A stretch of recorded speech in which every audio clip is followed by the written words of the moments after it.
Coming to you from the third floor of the Rhode Island State House in a segment we simply call Capitol Spotlight. We essentially put the spotlight on a member of the General Assembly and discuss some of the things they've been working on and how it might impact you, the Rhode Island citizen. It gives me a great deal of pleasure to welcome back a gentleman we've interviewed many times, the Honorable State Representative Sam Azzinaro. Representative, it's great to see you. Good afternoon, Dave. Thank you. It's good to be here again.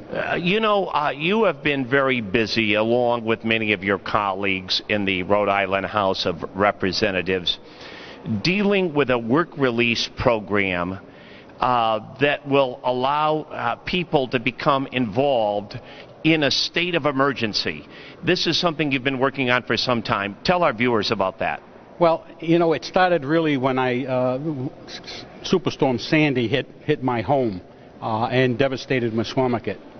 And talking with Representative McNamara, who came down to my house to help me rip out walls and flooring and whatnot, the discussion came up of more people involved, being involved. And he said, well, we talked about why not the prisoners? They have a work release program now. They work on our highways. They work here in the State House. They cut grass around the State House.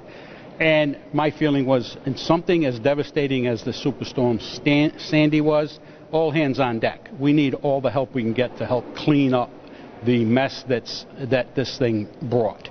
This legislation that you've worked on, where does it stand right now? It's been heard in committee and was held for further study, which is a normal thing.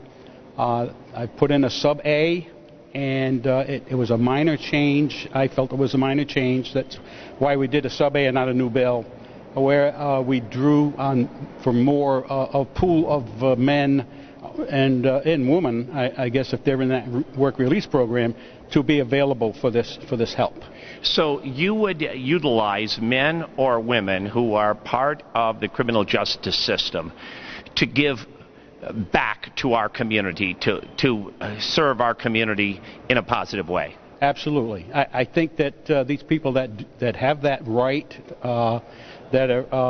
do go out and clean up litter from the highways, I think they would rather be doing that than sitting in a cell.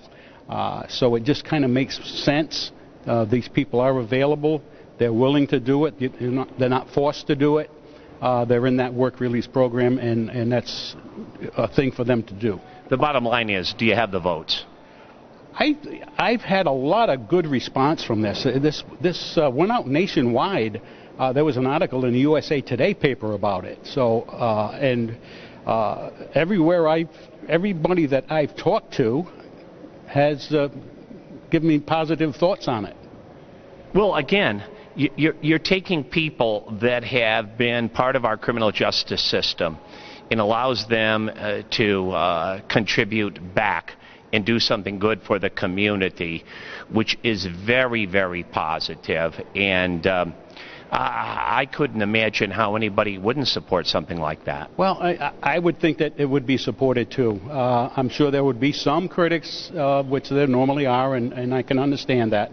But everyone I talked to felt it was a really good idea to do this. Representative, thank you so much for taking time out of your very, very busy schedule to talk with us on Capitol Spotlight. I wish you and your colleagues in the House the very best. Thank you, Dave. And, of course, we couldn't do it without you. My name is Dave Barber, and you're watching Capitol Spotlight.